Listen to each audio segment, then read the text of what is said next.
Hey everybody, this is Joe. Thank you for watching my Giga Texas construction update video.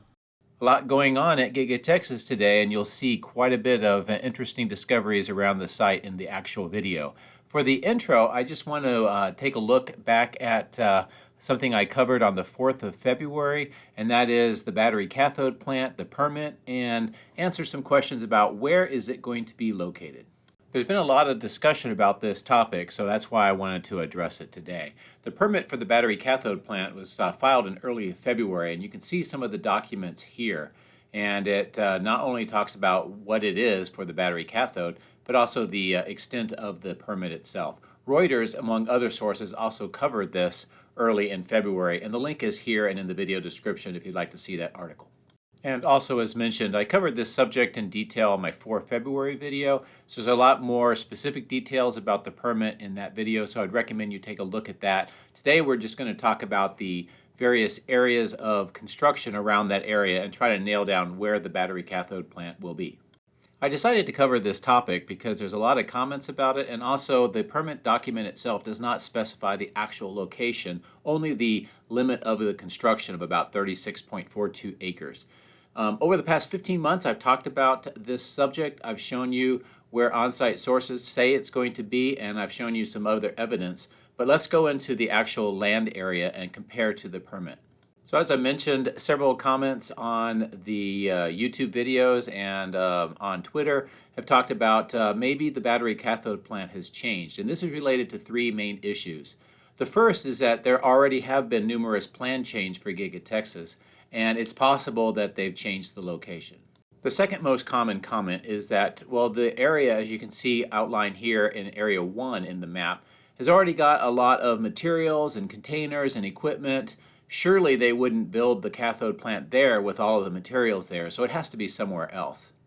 And reason number 3 that I've heard is that this new area shown in Area 2 has got a lot of work. They're removing the ponds, hills, and trees. They're preparing for construction, so this is probably where the battery cathode plant is going to be.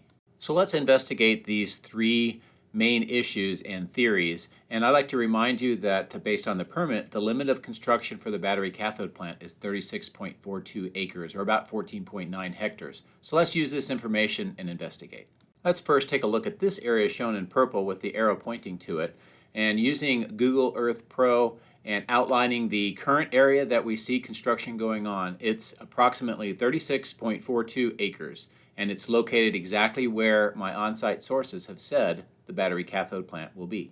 So next, let's look at the new clearing area in the far northeast, shown in the red with the arrow. Using Google Earth Pro again and looking at the limits of the excavation work and clearing that I see right now, it's almost 92 acres already and likely to grow even larger as the work continues. So based on this analysis and from on-site sources information, let's see what conclusions we can make about where the battery cathode plant may be located. First, comparing to the permit document, area number 1, the original location, is pretty much exactly the same size as the permit limit of construction. Area number 2, the new clearing area in the far northeast, is already over 3 times the size of the permit limit of construction, and it's most likely going to continue to grow as the land reclamation work continues. I think based on this analysis, the fact that I've documented work on foundation construction, including geopiering in the original area, I think area number 1 continues to be the most likely area for the battery cathode plant and is consistent with what on-site sources have told me. And finally, if this is accurate, what does that mean for area number 2? At this point, I don't have information about what will be constructed there, but I do have a theory, and I think that this will be made into a new temporary storage location to further move materials, equipment, and trailers to allow construction in area number 1. And then at some point in the future, we'll see more construction in area number 2, but not the battery cathode plant. So there you have it. There's my thesis on where the battery cathode plant will be located, and this is based on on-site sources over the last 15 months. Documentation, including the permit document, and what we see on the site today. Hopefully, we'll find out what the area number 2 will be at some point in the future. I'm curious to your thoughts, and then let me know in the comments. Also, I remind you, look at my 4 February 2022 video for more detailed information about the site permit. A special thank you to all of my outstanding Patreons for your continued encouragement and support. Patreon members get access to hundreds of high-resolution photos, previews of the future material, and direct dialogue with me. If you would like to support my channel, please consider becoming a patron using this link, which is also in the video description. Please also consider hitting the like and subscribe buttons, as this helps as well. Thank you. My drones are ready and raring to go. Let's go flying over Giga Texas.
you.